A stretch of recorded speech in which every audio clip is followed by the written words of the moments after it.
The alert to American airports coincides with a battle in Congress over what is being called the See Something, Say Something amendment to the new Homeland Security bill, which passed today.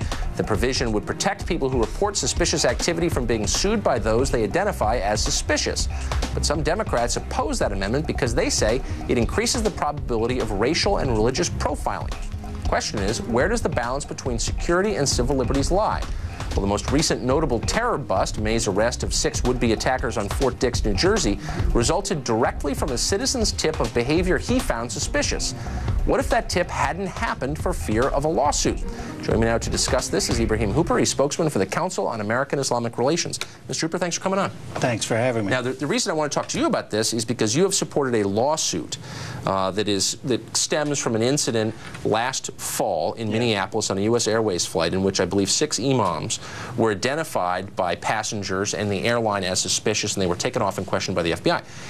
They are now suing the airline, but they're also suing, and I have a copy of the suit right here, the John Does, the unnamed passengers who believed they were exhibiting suspicious behavior. And by the way, I don't think this new legislation would prevent that lawsuit because there's a good faith provision in the legislation, and to determine whether the reports were made in good faith, you might still have to ask them in a court of law. Okay.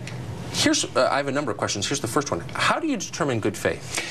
First of all, we don't have a problem with legislation that has a good faith provision. No, but how do you determine? Oh, you just said that. But how do you determine a person's of good faith? You're supporting a lawsuit that is suing people who did nothing but apparently make a cell phone call saying these people are acting suspicious. Why should they be punished for that? It's yet to be determined whether that was in good faith or was malicious and intentionally discriminatory. But again, this legislation has a good faith provision. If people make a report that they believe is true, even if the report turns out to be false, that's not a problem. We believe that if you see something, you should say something. Then why are you supporting a lawsuit that would punish people for doing just that? Because we're not in support of malicious reporting. How do you know it was malicious? Intentionally. Well, that's to be determined. Well, but you're supporting these people being sued, their lives disrupted. That's how you're punishing them, supporting their punishment, and yet you don't know it was malicious. No, what they did. all you do is you ask the question, and I think anybody, any reasonable person, with a lawsuit,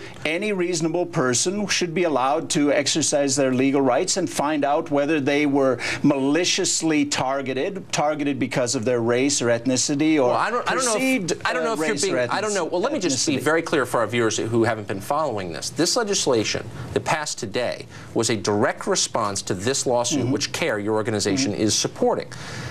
So this lawsuit matters. This is influenced. But again, the legislation would not preclude the lawsuit, even as written.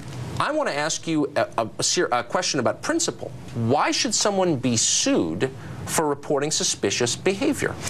People who report suspicious behavior have nothing to worry about. What do you mean? They just got sued and you're supporting a lawsuit. If they report things in good faith, again, even if the report they make is I'm sorry, I don't know if ultimately you're not I don't know, Mr. if you're not understanding my question or you're being intentionally disingenuous. No, but based on your premise, nobody who was ever thrown off a flight could even ask the question. I'm not talking about anybody, anytime. I'm talking about specific people who in this lawsuit are referred to as John Does. They are being sued. According to your premise, they should be prevented from even asking whether the report was malicious? Look, I'm not giving you a premise. I'm asking you a question. And my question is... No, but it's based on a premise. It's a very simple question. Why were these people sued?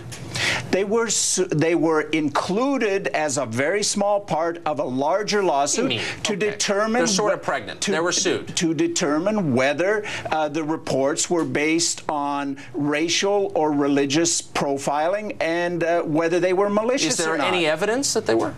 There is evidence that the attorney has put forward. John Does. I read the lawsuit. There's not one scintilla of evidence that the ordinary citizens who reported what was suspicious behavior were motivated by racial animus or religious animus. There's no, and yet you're supporting a lawsuit against them. That's yet to be determined, and it'll come out in a court of law. You know, the bottom line, and I think most people watching this, liberal, conservative, libertarian, doesn't matter, will conclude that lawsuits like this will discourage people from reporting suspicious behavior. So it is your belief that the Grand Dragon of the Ku Klux Klan can go on a plane, single out every African American, tell them, I feel uncomfortable flying them, get them off, and those parties should have no legal recourse. You know, it's wildly offensive that you would liken the unnamed people in this suit who, as far as we know, I'm not suing them. You're supporting a lawsuit against them. And you're likening them to the KKK. Or not?